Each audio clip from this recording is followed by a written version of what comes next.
Hi, welcome to another edition of the City Council Recap. Last night was a great meeting, and the focus area was on land use ordinance changes. It's called the Climate Friendly and Equitable Communities legislation from the state from several years ago. It worked its way through all local jurisdictions, had to go through a code review and adopt some sections, mostly dealing with parking regulations, kind of loosening the regulations on parking, and as well as some pedestrian access and orientation. Coburg's land use codes were already in really good shape and really aligned well with those state regulations, so there were not major changes to implement. So that was done as a first reading, a public hearing that will be finished at the next November meeting. Other items include a mayor appointment and council confirmation to several volunteer positions on city committees and commissions, one new planning commissioner and a heritage committee member. We still do have openings for both our park and tree committee and the finance audit committee. So if you're interested, you can go to the city's website or stop in at City Hall.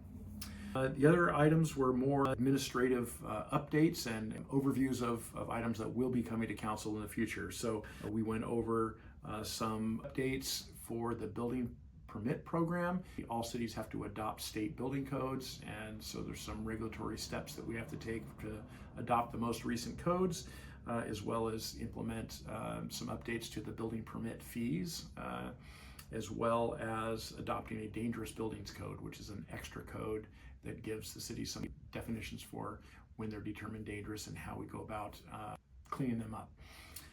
Upcoming item that will be next month for formal review, which is a stormwater master plan that really inventories and lays out recommendations for current status and future for the city's storm drain systems.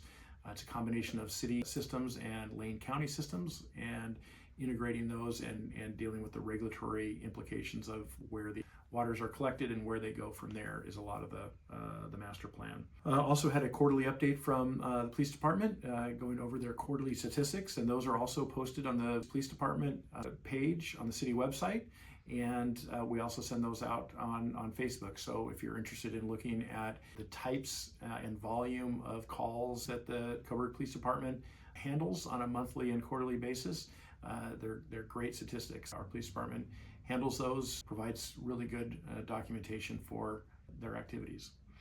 Finally, we have a city administration report, which is part of every month, and we also send that out in social media separately as an FYI kind of document for the community, and it also is its own document posted on the city website. So that has some highlights of some grant activity that we received awards for, and just some stats for all of our departments for the month of their activity levels. The next council meeting is October 28th. That'll be a work session that has several Parks Department items on it, a recap of Pavilion Park construction, and a couple other follow-up items for Pavilion, as well as some early discussion on planning for the community input for the new park in the Coburg Creek subdivision that will start in the winter and spring and take a year or two of planning and funding and design work, and then build out of the park. That's the update for last night's meeting. As always, check the city website and be on the lookout for social media posts as we are continuing to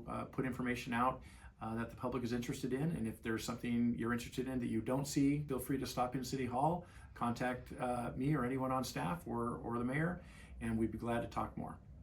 Thanks a lot.